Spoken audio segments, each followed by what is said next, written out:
ప్రభువునందు అత్యంత ప్రియమైన దేవుని ప్రజలందరికీ మన ప్రభువును రక్షకుడైన యేసయ్య అతి శ్రేష్టమైన నామములో మీ అందరికి శుభాలు తెలియజేసుకుంటున్నాను. దేవుడిచ్చిన మహాకృపను బట్టి ఆయన నామానికి స్తుతులు స్తోత్రాలు కలుగునుగాక. అనుదినము ఆయన వాక్యం ద్వారా మాట్లాడుతూ మనల్ని బలపరుస్తున్న రీతిని బట్టి ఆయన నామానికి స్తుతులు స్తోత్రాలు కలుగునుగాక. దేవుడు ఈ రోజు కోసం ఏర్పాటు చేసిన దేవుని వాక్యం ఏమనగా కీర్తనల గ్రంథము 130 అధ్యాయము 7వ వచనము.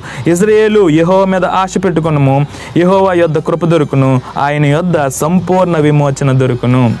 ఇశ్రాయేలు యెహోవా మీద ఆశ పెట్టుకొనుము, ఆయన యొద్ద కృప దొరుకును, ఆయన యొద్ద సంపూర్ణ విమోచన దొరుకును.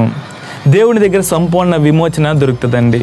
దేవుని యొక్క విమోచన, దేవుని యొక్క విడుదల, దేవుని యొక్క కాపుదల ఎలా ఉంటుందంటే చిన్న ఉపమానం ద్వారా మనం తెలుసుకుందాం. ఒక భయంకరమైన యుద్ధం జరుగుతుంది. ఈ భయంకరమైన యుద్ధంలో ఒక సైనికుడు తప్పిపోయాడు. ఇరువైపుల వారు కాల్పులు జరుపుకుంటున్నారు. అయితే ఒక సైనికుడు తన సైన్యం నుంచి తప్పిపోయినప్పుడు తను ఎటు వెళ్ళాలో తోచలేదు. అక్కడ ఏమీ కనిపించలేదు. అక్కడ కొన్ని గుహలు కనిపిస్తే ఆ గుహల్లోనికి వెళ్ళిపోయాడు ఈ సైనికుడు.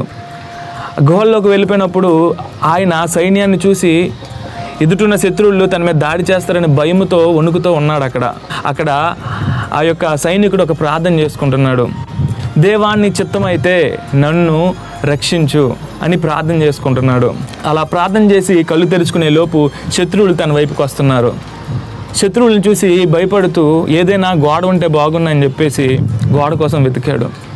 అయితే గోడ ఎక్కడా దొరకలేదు. కాగా అక్కడ ఒక సాలి పురుగు పట్టు ఉన్నది. ఆ పట్టు దగ్గరికి వెళ్ళిపోయి ఈ యొక్క సైనికుడు ఎలా అనుకుంటున్నాడు, ఏమనుకుంటున్నాడంటే, నేను దేవుణ్ణి ఏదైనా గోడ ఉంటే చూపించమని అడిగాను, దేవుడు ఇదేంటి ఒక పట్టు నాకు చూపించి ఇక్కడ దాక్కోమని దేవుడు చెప్తున్నాడు అని చెప్పేసి అనుకున్నాడు.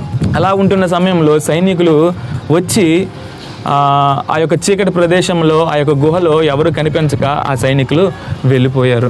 అప్పుడు ఈ సైనికుడు దేవునికి క్షమాపణ కోరుచు దేవునితో ఇలాగన్నాడు, అయ్యా, నేనైతే గోడ ఉంటే నువ్వు రక్షిస్తావని నేను అనుకున్నాను, కానీ యొక్క సాలీడు పురుగు పట్టు ద్వారా నన్ను రక్షించావని తన మనసులో చాలా సంతోషం చెందాడు. ఇక్కడ ఎలా అయితే ఒక సాలీడు పట్టుని ఉపయోగించుకున్నాడో మన జీవితంలో దేవుడు కార్యం చేయడానికి దేవుడు ఎలాగైనా కార్యం చేస్తాడు. దేవుడు విడిపించాలనుకుంటే ఎలా అయినా విడిపిస్తాడు.